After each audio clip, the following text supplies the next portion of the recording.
Today, we are going to be searching for tech in a pawn shop, or more specifically, a whole bunch of pawn shops. So we did this video a couple of years ago, and we found some absolutely wild stuff. So I'm hopeful that today, our luck will strike twice. Or we'll find nothing and it'll be really lame. But I think we'll find some cool stuff. So, this is our third or fourth stop of the day, and we've actually found some pretty decent stuff. So we're gonna take this stuff back to the studio, fire it up, and see first of all if everything works, second of all, if we actually got some good deals, or we got scams. Only one way to find out. So let's start out with the Dreamcast. Now the main reason why I wanted this was it was actually a good deal. We were able to get this complete in-box Dreamcast for $104. But if this thing is in vaguely usable condition, we got a good deal because most box Dreamcasts online, even in like somewhat rough shape, go for between $200 to $300. Congratulations, Cupcake. You hold the future in your hands. Okay, not just the future of gaming, your booty's future. Wait. Are you trying to say that my future is sitting on the couch playing Dreamcast? How's that my booty's future? Also, why would you call my booty? So we've got ourselves a controller, which I will say, these Dreamcast controllers do tend to yellow, but they were always a little like gray, so I don't find it to be that bad. So we've got our controller. Oh, we actually got a second controller. Oh, actually that's pretty nice because the Dreamcast only came with one in the box. Okay, so you see this right here? This is the seam. That's what the plastic looks like. All that dark stuff, that's hand goo over the years. We also have Web Browser 2.0, which is clearly still in the original shrink wrap. We also got the original phone cable. So again, this was clearly never put online. And unfortunately, I don't think you can put a Dreamcast online anymore. Actually, I say that, there's probably someone who's figured it out. Here's hoping. Okay, so $104. Again, we got it for a great deal. I'll go get a TV. I'll be right back. Okay. Let's give it a try, shall we? Well, that answers that question in about half a second. Oh, wait. That's not supposed to sound like that. Dreamcasts are actually fairly quiet. So this is an actual working copy of Crazy Taxi, I believe. So let's try that and see. Yes, okay. You're not hurt, let's go. Look, man, you gotta get there on time, right? Come on. Class D license.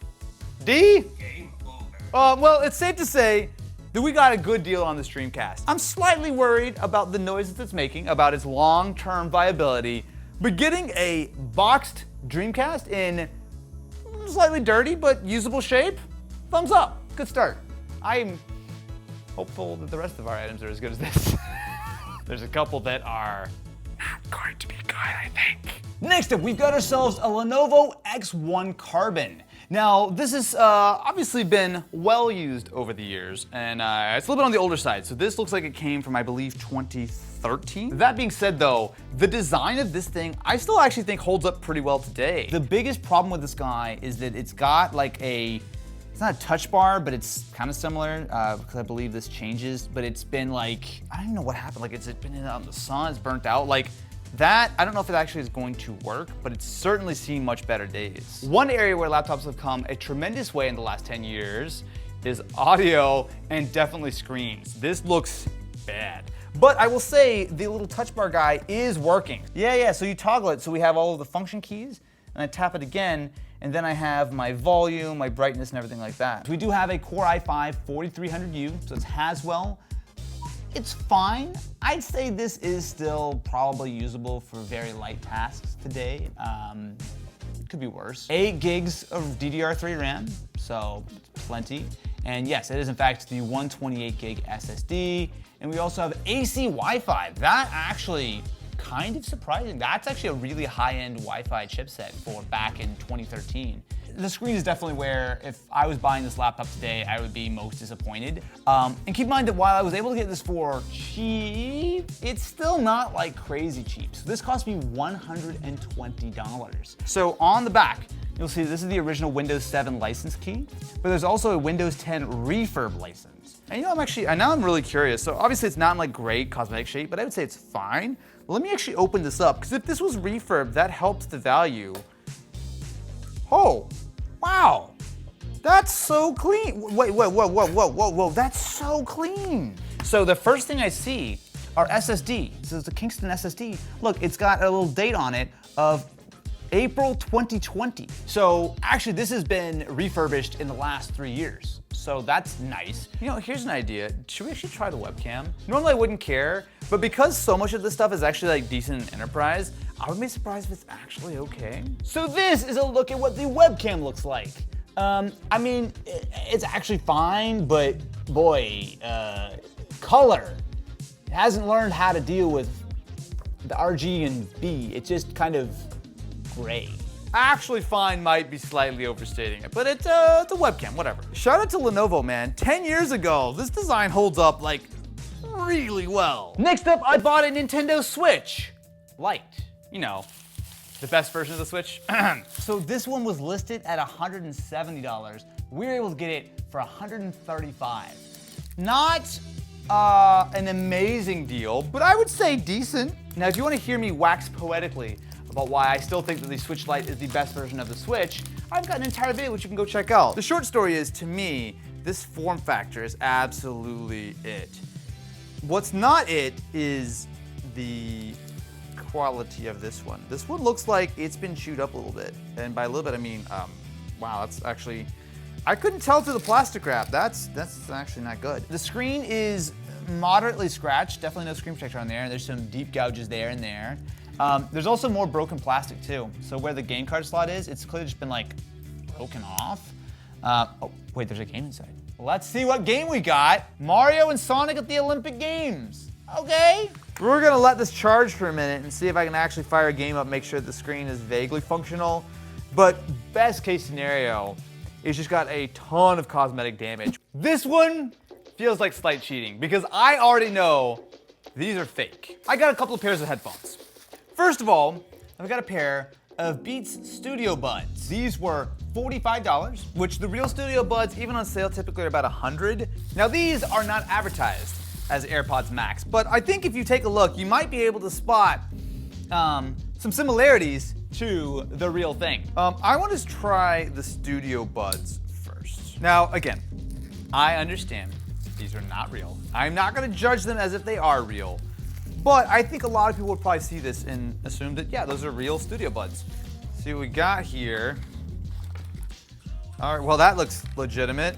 We've got a few ear tips, a USB-C cable, and our Yeets. They sure ain't Beats. Oh God, that feels terrible. Yeah, it's not good. The case feels like it cost them like 2 cents to make. Well, that's great. So I guess I need to charge these fake Beats for them to have any juice whatsoever. No, I can't. The USB doesn't go in. See, it like goes like about 2/3 of the way in. Oh! That did not feel good. And the LED is also not on.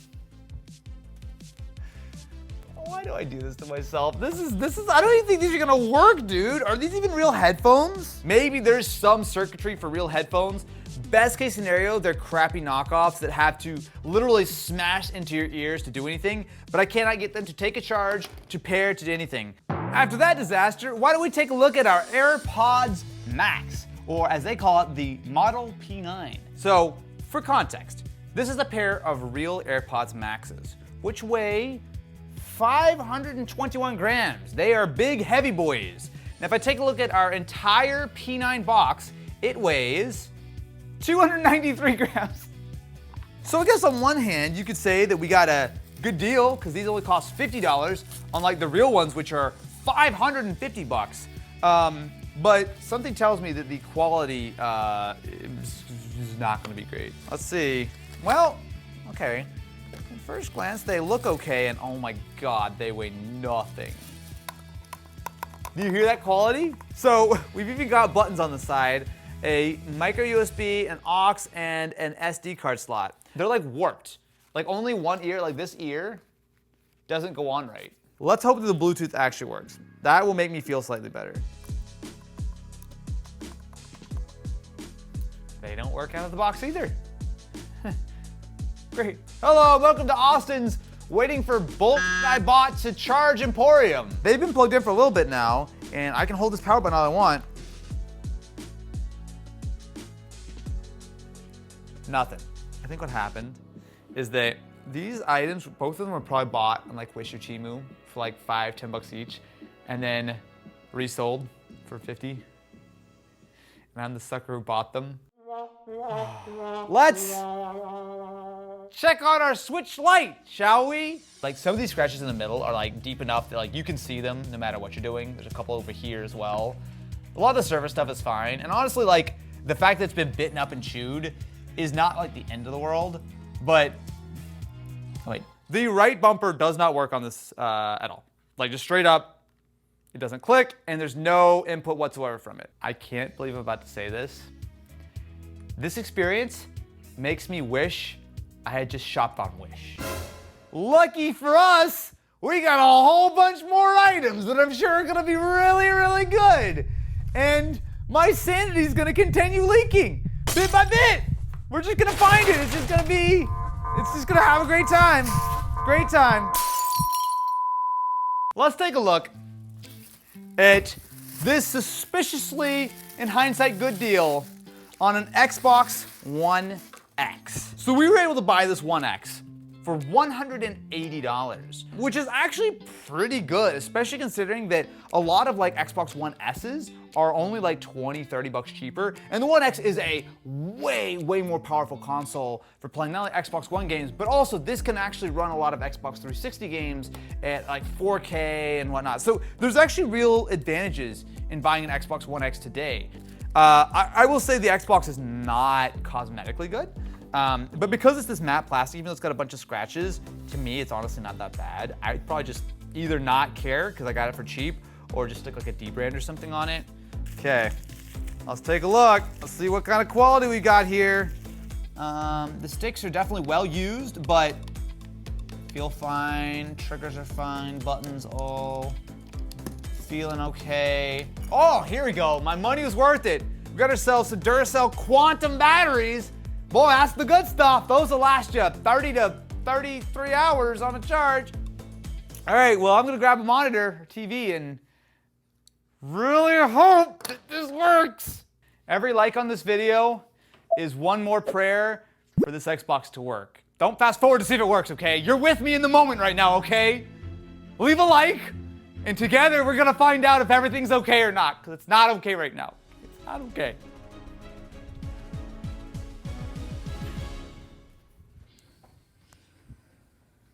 Yes! Yes! After a lengthy update process, we are now up and running.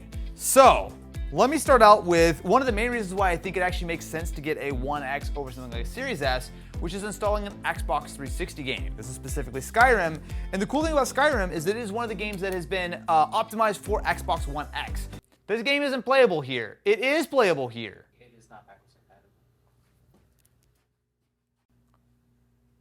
compatible. Skyrim doesn't work on Xbox One? Are you kidding me? Okay, never mind then. I guess I'm just wrong, and that every other Xbox 360 game, I guess besides Skyrim, works on the Xbox One, while 2K16 is installing.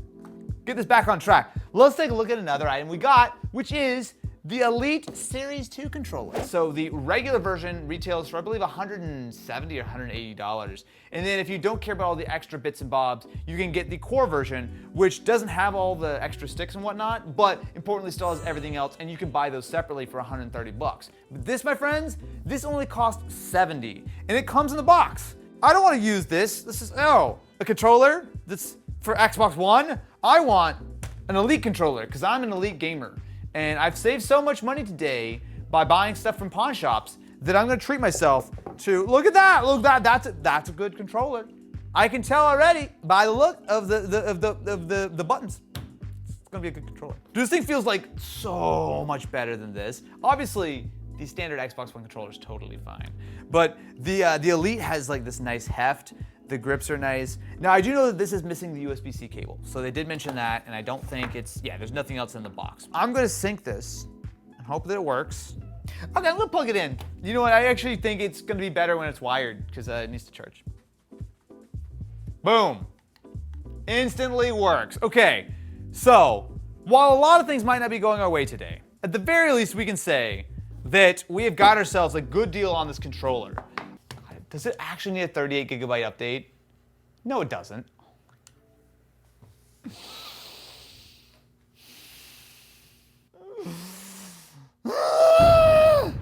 So while I install, beautiful copy, grain definitely is going to work. Let's take a look at some more stuff. How about this? You know, the kids these days, they're past smartphones, they're past DSLRs. No, the cool thing is crappy old digital cameras from the 2000s. Good love. And boy, oh boy, have I got the option for you. This is the Sony CyberShot DSC W310. This is an older camera, but that's the aesthetic that everyone's after. And importantly, we actually got this for really cheap. This cost, I think, $25. Oh my God, look at that. Look at that. Dude, this was like the era of like the ultra cheap, kind of crappy cameras. Although, to be fair, that lens is pretty flat. So you actually could like toss it in a pocket pretty easily. We've got the USB cable. We've also got, oh, okay, so it does come with that weird like proprietary USB to AV. Some paperwork, and that's it. They didn't give me a battery, did they? Cool, so they just didn't give me the battery or the charger for the battery. You know, it's okay. I figured something like this would happen. I thought, you know, maybe like a 10-year-old battery was gonna be exploded or something. Did you get a battery? I ordered one ahead of time. Finally, something went right and something was prepared correctly. Thank you very much for this wasabi battery. Okay, so we're just gonna why don't we take a selfie? I'll take a selfie. Jesus Christ. I guess the flash is on. Ah! Oh wait, there's a video mode, I forgot. What does the video mode look like? We're now recording on our $25 digital camera from the pawn shop in beautiful, crystal clear VGA 480p. I'm not gonna lie, this actually makes me a little nostalgic. I totally understand why everyone's like, you know, taking these things to like concerts and to capture memories. Cause it's like, it's a very specific kind of aesthetic. It's not for everyone, but honestly, I might Instagram a little bit with this. I'm not even gonna lie, I gotta get it. And importantly, even though I didn't come with a battery or a charger, it works! So while we wait our perennial 20 minutes for our game to install, next let's take a look at my Mac Mini. We actually did a pawn shop video 2 years ago, and the same pawn shop we went to had, I'm pretty sure, this exact Mac Mini. It has been sitting there for a long time. And we were able to liberate it for the low, low price of $60. And they thanked us for finally taking it off their hands. I want to fire this up and make sure, but I believe this is either first or second generation Mac Mini. It's certainly the older one where it's aluminum, but it's got like the polycarbonate on the top. And it's got a wide selection of ports. So we got ourselves the power connector, Ethernet, Firewire, DVI, 4 USB 2, I assume, and then audio in and out. Since it's got DVI, I'm gonna use an HDMI to DVI adapter, but these things are like nothing. I heard it fire up. It's, oh! It works! Wait, what's Excalibur? Wait, there's an actual disc in here? So we're on 10.5.8, which is regular Leopard, not Snow Leopard. We've got a 2 GHz Core 2 Duo and 1 GB of RAM. And we do have a 120 GB hard drive. Well, I mean, it does seem to work. What's Excalibur? Should we just find out what Excalibur is? Wait, am I gonna regret this? Is this a bad idea? It remembers where this DVD was. So, there we go. Okay, wait, so actually we got ourselves a DVD. Look at that. I don't know how to judge this Mac Mini. It clearly works.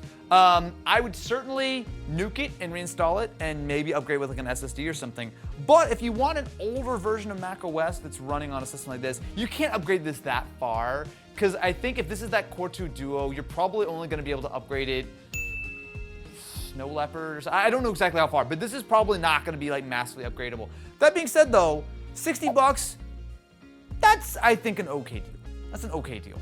Let's just play a game. I'm just ready to play an actual game. Do you see that? The game finally is starting after almost an hour.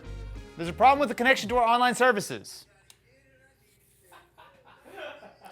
Trying to tell me that the 2K16 servers don't work anymore? Imagine that. So, what have we learned today? Well, we learned that when you purchase items from a pawn shop, it's probably a good idea to make sure that you're getting a good deal, not guaranteed. Make sure that the items work, certainly not guaranteed. And make sure that they have a good return policy so that, you know, if the thing doesn't work, you can get your money back. And boy, oh boy, Wish I could do that right now.